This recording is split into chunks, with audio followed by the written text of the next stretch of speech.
નમસ્કાર દર્શક મિત્રો, સ્વાગત છે આપનું આપના જ મનપસંદ કાર્યક્રમ અમદાવાદ ઇનસાઇડમાં. આપનો માનીતો અસલ અમદાવાદી કાર્યક્રમ એટલે જ અમદાવાદ ઇનસાઇડ. દર્શક મિત્રો, અત્યારે આપણી સાથે છે સાક્ષી બહેન કે જેઓ આશરે 2 દાયકાથી આ સંસ્થા સાથે જોડાયેલા છે. તો ચાલો તેમની પાસેથી જાણીએ કર્મ વિશે. પરમ શાંતિ. परम शांति. बेहद की परम शांति सोचो, बोलो परम शांति मिल जाएगी. बेहद की परम शांति सोचो, बोलो परम शांति मिल जाएगी.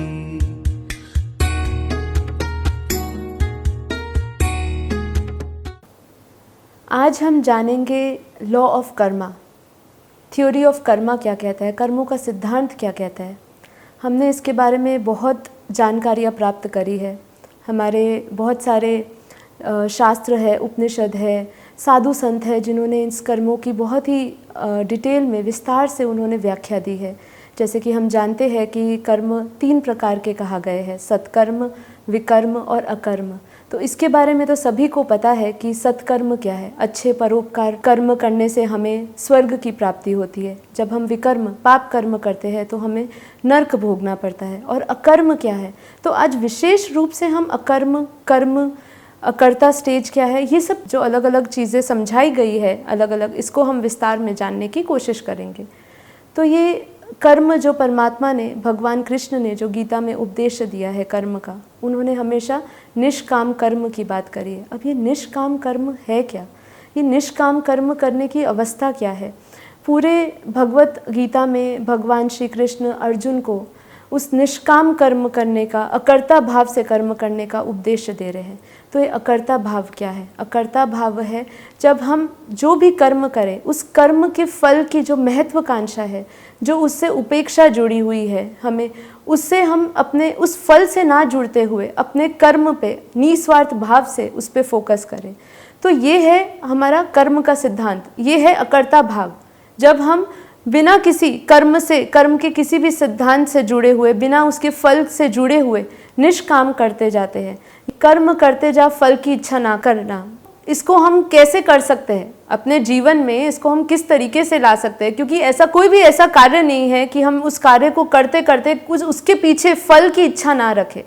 तो उसके लिए परमात्मा ने कर्म योग का साधन दिया है. कर्म योग क्या है, आज उसके बारे में बात करेंगे.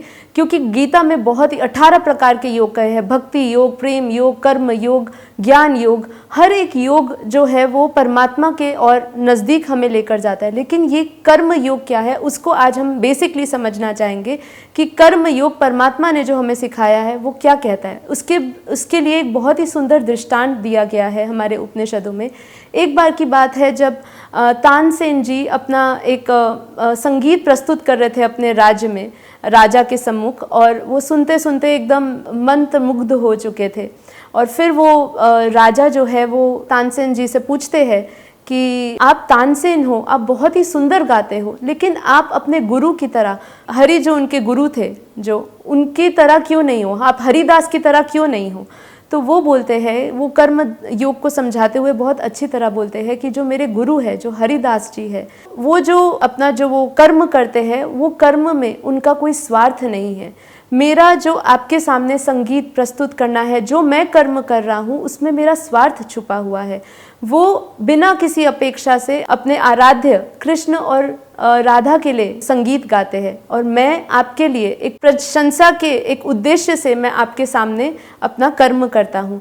तो जो मेरी इच्छा जुड़ी हुई है मेरे कर्म से, उसके कारण जो मेरी जो भावना आपके सामने मैं प्रस्तुत कर रहा हूँ, उसके कारण मैं उच्चतम नहीं हूँ. मेरे जो गुरु है मेरे से उच्चतम है.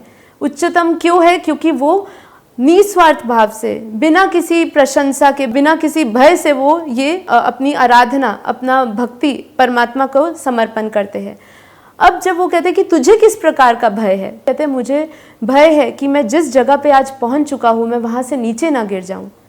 मैंने जो प्रशंसा प्राप्त करी है वो मेरी प्रशंसा खत्म ना हो जाए। मैं लोक समाज के लिए गाता हूँ, लेकिन मेरे जो गुरु है वो अपने आराध्य के लिए गाते हैं, और उनका जो भाव है निष्काम भाव से, निस्वार्थ भाव से, एक समर्पण भाव से वो परमात्मा के आगे अपना कार्य करते रहते हैं।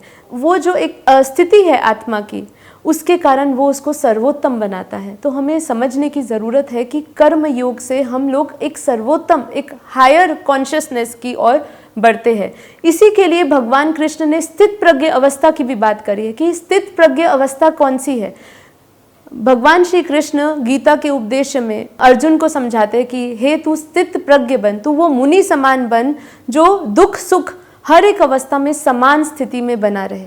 ठीक है, अब वो जब ये समझाते हैं तो वो धारण नहीं कर पाते। वो कहते हैं कि मैं इसको समझ नहीं पा रहा हूँ, मैं ऐसा कैसे बन सकता हूँ जो समान स्थिति में रह सकूँ, अपने सुख और दुख में समान स्थिति मेंटेन करके रख सकूँ। तो ऐसे में कैसे कर्म कर सकता हूँ? तो परमात्मा उनको समझाते हैं कि तू मेरी शरणागति हो जा, तू मुझे समर्पण हो जा, तेरा हर एक कर्म मुझे समर्पण कर, तब तुझे मैं सभी ये कर्म बंधनों से मुक्त करके सर्वोत्तम परम धाम की ओर ले जाऊंगा। तो हमें ये जानना है कि ये कर्म योग का रास्ता हम कैसे शुरू कर सकते हैं, हमें इसके लिए क्या करना होगा। क्योंकि देखिए, ये जो जीवन हमें जो मिला है, ये अगर हम इसी तरीके से भोग विलास, काम, क्रोध, लोभ, मोह, अहंकार में, विकारों में, वासनाओं में, इच्छाओं में की प्राप्ति और पूर्ति करने में लगा देंगे तो हम बार बार अपने इस जन्म मरण के चक्र की साइकिल में आते रहेंगे। परमात्मा ने हमें मनुष्य जीवन क्यों दिया गया है? मनुष्य जीवन हमें इसलिए दिया गया है जिससे हम अपने उस परम पद को प्राप्त कर सके, आत्म कल्याण कर सके और इस जन्म मरण के चक्र से छूट सके। अब जन्म मरण के चक्र से छूटने के लिए एक ही उपाय है, ज्ञान, ज्ञान मार्ग। जब हम ज्ञान को धारण करते हैं तब ही हम इस कर्म बंधन की साइकिल से छूट सकते हैं। एक पैटर्न है हमारा। देखिए, कितने प्रकार के कर्म कहे हैं। कर्म जैसे मैंने आपको समझाया, सत्कर्म है, अकर्म है, विकर्म है। इसको भी और अगर हम समझे कि आज जो हम भोग रहे हैं, जो प्रेजेंट लाइफ में भोग रहे हैं, वो कौन से कर्म भोग रहे हैं? ये हमारे संचित जन्म के कर्म हैं, हमारे कलेक्टिव जो कर्म अनंत समय से पड़े हुए हैं, अनंत जन्मों के पड़े हुए हैं। अभी ब्रह्मा का दूसरा पराद चल रहा है। दूसरा पराद मतलब ब्रह्मा का दूसरा पराद मतलब 50 साल, ब्रह्मा के 198 करोड़ साल बीत चुके हैं। आप इमेजिन करिए, कल्पना करिए कि हमारे कितने जन्म मरण हो चुके होंगे, कितनी योनियों में हम जा चुके होंगे। अब इसको अगर हम समझने की कोशिश करें तो सोचिए आप कितने कर्मों में, कितने सारे लोगों के साथ संबंध जोड़ चुके होंगे।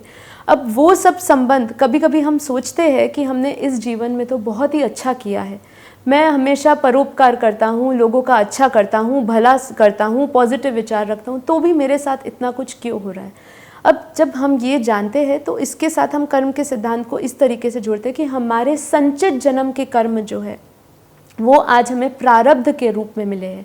जो भी इंसान, व्यक्ति जब जन्म लेता है तो उसका एक भाग्य निश्चित होता है, प्रारब्ध निश्चित होता है कि वो इस परिवार में जन्म लेगा, वो ऐसे जन्म लेगा।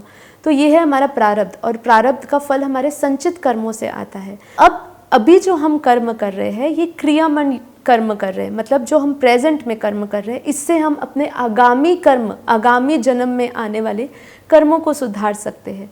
तो अभी हमें कौन से कर्म करने चाहिए, अब हम इस पे करें। जो हमारे साथ बीत चुका है, जो समय बीत चुका, अब जो हम प्रारब्ध भोग रहे हैं इसको हम नहीं बदल सकते हैं, लेकिन अपने ज्ञान से, योग से हम इस जो हम ये कर्मों की साइकिल में जो दुख सुख भोगते हैं, इसमें हम उतार चढ़ाव जो हम भोग रहे हैं इसमें हम बदलाव ला सकते हैं अपने पुरुषार्थ से। ये जीवन जो हमें मिला है ये पुरुषार्थ करने के लिए दिया है।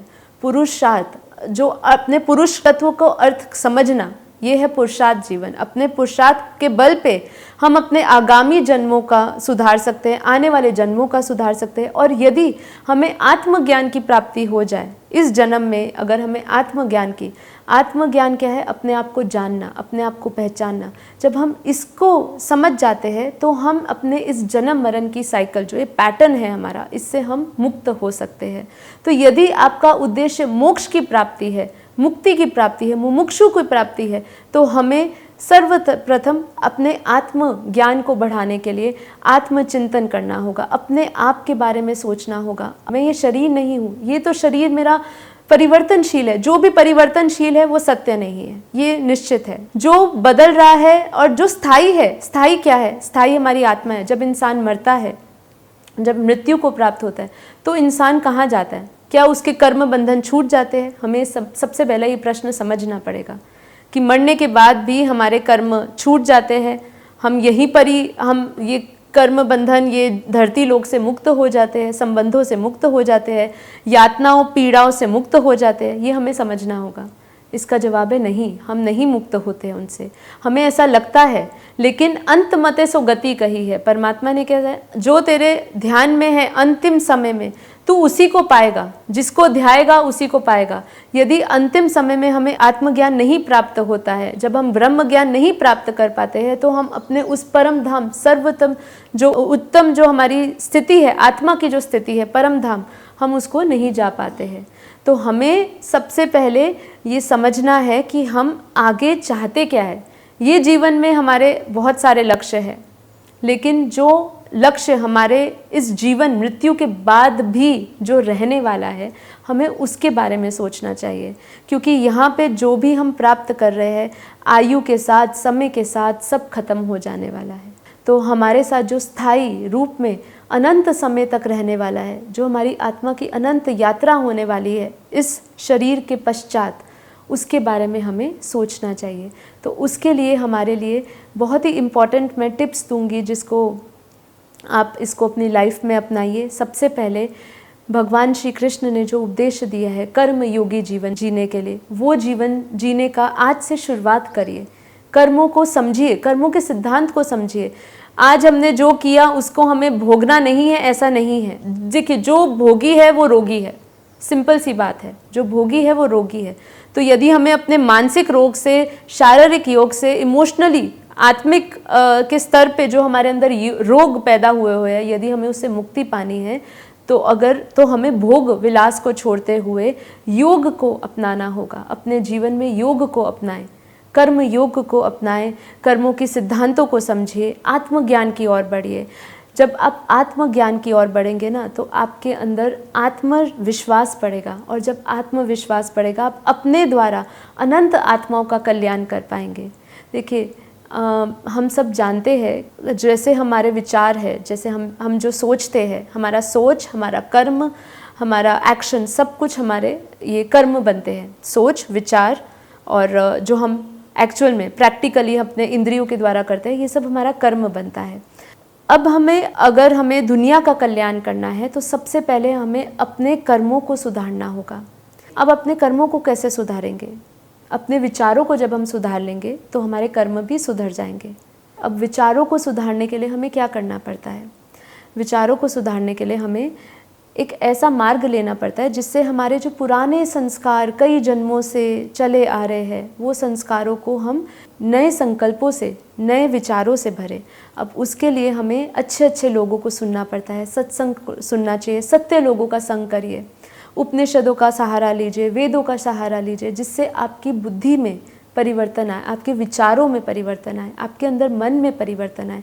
जब आप ये सब चीज़ों का संग लेंगे, जब इनको बुद्धि में ज्ञान का प्रकाश डालेंगे, तब आपके अंदर आपकी जो ऊर्जा है वो बदल जाएगी। आप पॉजिटिव सोचने लगेंगे। देखिए, परिस्थिति जो है ना, कभी भी समस्या नहीं होती। मैं बहुत सिंपल बात समझाऊंगी। परिस्थिति कभी समस्या नहीं होती। परिस्थिति को समस्या बनाने वाले हम स्वयं होते हैं। चॉइस आपकी है कि आपको करना क्या है। इसीलिए अपनी चॉइस जो है उसको ध्यान से समझिए। मुझे क्या चूज़ करना है? मुझे नेगेटिव लाइफ चूज़ करनी है, पॉजिटिव लाइफ चूज़ करनी है। जब हम कर्मों के सिद्धांतों को समझ जाते हैं, अपनी एनर्जी को समझ जाते हैं, हम समझ जाते हैं कि हम एक कॉन्शियसनेस है, हम एक आत्मा है, हम एक दिव्य चेतन आत्मा है, हमारा स्वरूप परम प्रकाश है। जब हम ये सब चीज़ों को, ये परम तत्वों को जान जाते हैं, अपने परम प्रकाश को जान जाते हैं, अपने मूल स्वरूप को जान जाते हैं, तब हमारे लिए बहुत आसान हो जाता है कि हम अपनी एनर्जी को मेंटेन करें। कैसे एनर्जी को मेंटेन कर सकते हैं? अपने विचारों के द्वारा। अपने विचारों को अच्छी जगह पे लगाइए। देखिए काफ़ी बार ऐसे लोग अपनी समस्या लेकर मेरे सामने आते हैं कि हम जब तक ध्यान, योग और सत्संग करते हैं तब तक हमारे विचार बहुत ही शुद्ध रहते हैं, पवित्र रहते हैं, हम शांत स्वरूप अनुभव करते हैं, लेकिन इसको हम लंबे समय तक अभ्यास नहीं कर सकते। अब लंबे समय के अभ्यास करने के लिए आपको कितनी प्रैक्टिस करने की ज़रूरत है, हम प्रैक्टिस अपनी लाइफ में नहीं ला पाते। देखिए बच्चे को भी जब हम स्कूल में दाखिला करवाते हैं और जब उसको पढ़ाते हैं तो उसको भी ABCD हम पूरे 1 साल तक उसको सिखाते रहते हैं, जब तक उसको जो सीखना है वो दृढ़ ना हो जाए, अच्छी तरह याद ना हो जाए। तो ऐसे ही हमें दिन में कितनी बार संकल्प करते रहना पड़ता है कि मैं एक पॉजिटिव आत्मा हूँ, मेरे संकल्प, विचार, मेरी ऊर्जा पॉजिटिविटी से भरी हुई है। जब हम किसी भी ऐसी परिस्थिति में आते हैं जिस परिस्थिति में हम अपने आप को, मन को अशांत पाते हैं, नेगेटिव ऊर्जा से भरे हुए पाते हैं, तो उस समय अपने लाइफ को ठहराव लाइए, उस समय पॉज लीजिए लाइफ में, और पॉज लेते समय अपने उस दिव्य चेतना शक्ति को जगाइए, उस समय अपनी पॉजिटिविटी को जगाइए। देखिए उस समय संकल्प ऐसे करिए कि I am a peaceful soul, I am a positive soul, मैं दिव्य चेतना आत्मा हूँ, मेरे अंदर परम प्रकाश है, मैं पॉजिटिव ऊर्जा से भरी हुई हूँ। खाली ये संकल्प मात्र से ही आपके आसपास का ओरा, आपके आसपास की एनर्जी बदल जाएगी। जब आपके आसपास की ओरा और आपकी एनर्जी बदल जाएगी तो वो ओरा की जो शक्ति है, जो ओरा के जो वाइब्रेशंस है, क्योंकि हमारे आसपास एक इलेक्ट्रोमैग्नेटिक फील्ड है, हम हर समय एक एनर्जी अपने अंदर से रेडिएट करते रहते हैं, निकलती रहती है। हमें वो इन आँखों से दिखती नहीं है। देखिए हम हवा को देख नहीं सकते, लेकिन उसके स्पर्श को, उसके गंध को महसूस कर सकते हैं। उसी प्रकार हम अपनी एनर्जी को, अपने ओरा को सिर्फ महसूस कर सकते हैं, उसको देख नहीं सकते हैं। जबकि काफ़ी ऐसे यंत्र हुए हैं कि जो आज साधु संतों के ओरा को भी नाप सकते हैं, लेकिन अगर हम उसके और गहराई में ना जाए, सिर्फ अपनी आत्मा की अनुभूति को, अपनी उस ओरा की, उस पॉजिटिव एनर्जी को अनुभव करना शुरू कर दे, तो हम अपनी जागृति के साथ साथ अनेकों लोगों की जागृति कर सकते हैं, क्योंकि लगातार हम अपनी एनर्जी एक दूसरे के साथ एक्सचेंज करते रहते हैं। इसका बहुत सिंपल सा उदाहरण दूंगी। देखिए आप जब किसी को सुन रहे होते हैं, किसी का सत्संग सुन रहे होते हैं, तो आपके अंदर कैसे विचार कल्टीवेट होना शुरू हो जाते हैं।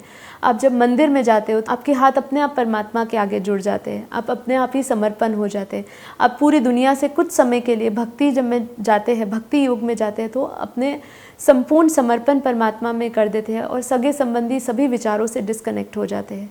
तो ऐसे ही हमारा जब एक पर्टिकुलरली ओरा हम जब कैरी करते हैं, जो एक एनर्जी हम जब कैरी करते हैं, तो वो जब एनर्जी में हम कंटिन्यूअसली रहते हैं, तो हमारे साथ साथ जो हमारे साथ में रहने वाले, चाहे फैमिली मेम्बर्स हो, चाहे फ्रेंड्स हो, वो एक पॉजिटिव एनर्जी को फील कर पाएंगे। ठीक है, तो जैसे आपके अंदर होगा वही आप दुनिया को दे पाएंगे। तो ये बहुत ज़रूरी है कि आप अपने अंदर कौन सी शक्ति, कौन सी एनर्जी को कैरी करके लोगों के साथ मिल रहे हैं। ठीक है, क्योंकि अभी लोगों के लिए बहुत आसान है कहना कि देखिए वायुमंडल नेगेटिव है और हम क्या करें, हम वैसे ही हो जाते हैं। तो अभी हमारे अंदर जो नेगेटिव थॉट्स की प्रक्रिया चल रही है ना, वो नेगेटिव थॉट्स की प्रक्रिया हमारे अंदर 2 फैक्टर्स के कारण चल रही है। पहला एक एक्सटर्नल फैक्टर है, जो बाहर चल रहा है, वायुमंडल में चल रहा है, उसका प्रभाव हमारे ऊपर पड़ता है। और एक है हमारा भीतर का, हमारे भीतर की जो ऊर्जा है, हम भीतर के अंदर जो विचार पैदा कर रहे हैं कि उससे हमारा संसार बनता है। तो 2 चीज़ें हमें अफेक्ट करती है, या एक्सटर्नल और इंटरनल। यदि आपके अंदर भीतर एक परम शांति की अवस्था है, आप शांत मन से हैं, आपके अंदर कोई अपेक्षा नहीं है, आपके अंदर काम, क्रोध, लोभ, मोह से आप थोड़ा मुक्त है, कोशिश कर रहे हैं। देखिए अभी हम पुरुषार्थ कर रहे हैं, सभी पुरुषार्थ कर रहे हैं। इवन जो साधु संत जो इस स्टेज पे आके बोल रहे हैं, वो भी पुरुषार्थ ही कर रहे हैं। उनका भी जीवन सरल नहीं है। उनके लिए तो परमात्मा कहता है कि जो ब्रह्म ज्ञानी होता है ना, उसका किया हुआ एक पाप जो होता है ना, वो उसको अनंत समय के लिए भोगना पड़ता है। और जो ऑलरेडी पापी आत्मा है, जिसका विवेक काम नहीं करता, जो वो पाप कर्म करता है, तो उसको इतनी बड़ी सज़ा नहीं मिलती। तो जो इस मार्ग पे चल पड़े हैं, उनको अवेयर होना, जागरूक होकर रहना, अपने इंटरनल थॉट्स पे वर्क करना बहुत इम्पॉर्टेंट है कि अपने जो आप सोचते जाएंगे वैसा ही आप बनते जाएंगे। तो बाहर की इन्फॉर्मेशन को लेना कम करिए, क्योंकि हम जो बाहर से ले रहे हैं ना, वो हमें भीतर प्रभाव डाल रहा है। हमें अपनी भीतर, हम जो चाहते हैं वो तय करिए, जो आप चाहते हैं वो प्रत्यक्ष करिए। ठीक है, वो प्रत्यक्ष आप अपना प्रमाण लाइए, दुनिया में प्रमाण लाइए उसका, जो अपने भीतर आपने उस ऊर्जा को जो दबाया हुआ है। ठीक है। तो आखिरी में मेरे उद्देश्य यही रहेगा सबको कि मैं यही कहना चाहूँगी कि अपने आप को ज्ञान मार्ग से जोड़िए। चाहे आप भक्ति मार्ग कर अपनाइए, ज्ञान मार्ग अपनाइए, कर्म योग अपनाइए, कोई भी मार्ग अपनाइए, लेकिन अपने आप को जानिए, अपने आप से परमात्मा को जानिए। यदि हमने इस जीवन में परमात्मा को नहीं पहचाना तो हमारा जीवन का कोई भी मतलब नहीं रहेगा। तो इसके लिए हमारे YouTube चैनल है बापूजी दशरथ भाई पटेल करके, आप YouTube चैनल में सर्च कर सकते हैं, जिसके अंदर 3000 से ज़्यादा वीडियोस है। रोज़ लाइव मेडिटेशन कराया जाता है 10 से 11, जिसके अंदर आत्म जागृति की। और यदि आपका संकल्प है कि मुझे आत्म कल्याण करना है, आत्म कल्याण से विश्व कल्याण करना है, तो मैं सभी से निवेदन करूंगी कि हमारे साथ जुड़िए और इस ज्ञान को और बढ़ाइए और अपनी आत्मा का कल्याण करिए। बेहद की परम शांति सभी को। बेहद की परम शांति सोचो, बोलो परम शांति। Join us daily for live meditation, 10 p.m. to 11 p.m. on YouTube Live. Subscribe now. Website www.paramshanti.org. Email us anant@paramshanti.org. Like, share, subscribe. Join today. बेहद की परम શાંતિ સોચો। સો માય ડિયર ફ્રેન્ડ્સ, કેવી રહી આજની માહિતી? સાક્ષીબહેને આપણને ખૂબ જ સુંદર મજાની માહિતી આપી આપણી એનર્જી વિશે, કર્મ વિશે, આપણી ઓરા વિશે, અને આવી તો હજી ઘણી બધી માહિતી આપણે મેળવવાની બાકી છે। તેના માટે જોતા રહો અમદાવાદ ઇનસાઇડ।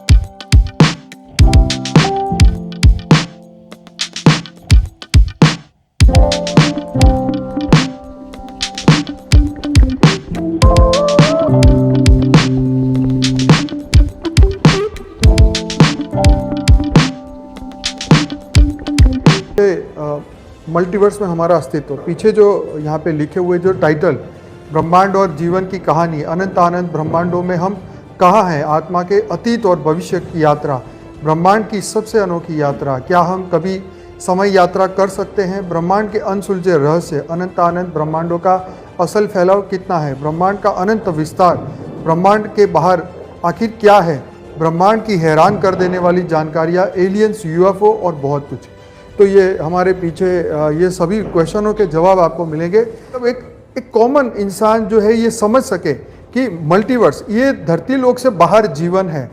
देखो आज तक कोई भी धरती पे कोई भी साधु संत महात्मा आया हो, उन्होंने लाइफ इन मल्टीवर्स की तो बात ही नहीं की है। मल्टीवर्स के बारे में कोई बोलता ही नहीं है, इवन यूनिवर्स के बारे में कोई नहीं बोलता है, ब्रह्मांड और गैलेक्सी के बारे में कोई नहीं बोलता है।